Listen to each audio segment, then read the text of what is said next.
Hello everyone crash course रो advantage कौन मते कौन क्रैश कोर्स करबा दरकार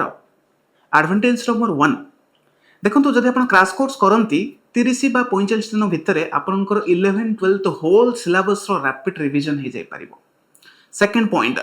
निजको निजे जज करि परिबे जे मोर वर्तमान प्लस 2 सरीची वर्तमान मु 1 ईयर ड्रॉप करी कि नीट बा जेई बा कोनसी गोटे एंट्रेंस एग्जामिनेशन पई प्रिपेयर हेबाटा ठीक हबो कि ना 1 ईयर ड्रॉप नेबा उचित कि ना मो पई। तो जदि आपण क्रैश कोर्स करूछंती आ जदि एई 30 बा 45 दिन रो क्रैश कोर्स परे जदि निजरो मार्क रे अराउंड 20 ରୁ 30% रो डिफरेंस देखुछंती नीट एग्जाम रे धरि नंतु 720 रो आपनकर 250 आसुथला एई क्रैश कोर्स सरला परे धरि नंतु से पहुंची गला 350 बा 400 रे ताहाले आपण गोटे निज ऊपर फेथ रखि परिबे जे हां 1 मंथ रे जदि मु एति की जंप करि परुची 1 ईयर रे मु निश्चय रिक्वायर्ड लेवल ऑफ जंप करी 600 मार्क रे पहुंची परिबी बा जेई पई बा नीट पई जे कोनसे एंट्रेंस एग्जाम होना कहीं की तार गवर्नमेंट सीट पई जहां मते मार्क दरकार 1 ईयर रे मु से जगह पहुंची परिबी। थर्ड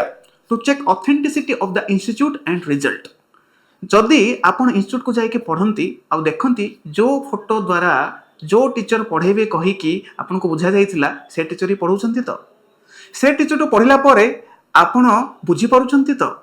ताहले आपण निश्चिंत रे से जगह रे 1 ईयर कोर्स मध्ये जॉइन हे परिबे। बहुत समय कोन हुए आमे ब्रांडेड इंस्टीट्यूट को ब्रांड रो ना देखि के जाऊ किंतु से जगह को गला परे पहुंची के आमे पाऊ जे जो टीचर ठू पढिबा पई मु आसीथिली से टीचर तो से इंस्टीट्यूट नहंती से तार भुवनेश्वर सेंटर नो दिल्ली सेंटर रे रहंती बा से टीचर अछंती बट से तो हमर टॉप 20 बा 30 स्टूडेंट को पढांती मो बेच तो से टीचर पढांतनी किंतु आमे पेमेंट करि देई थाउ तेनु कर आमे फसी जाऊ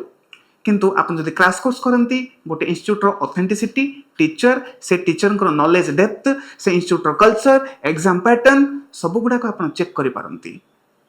including the result what they are claiming जे से जगह रिजल्ट सतरे से जगह पिला ही पाइथिले जहा सहित आपण मिसिथिले पढुथवा समय रे ना से सब रिजल्ट फेक रिजल्ट थिला।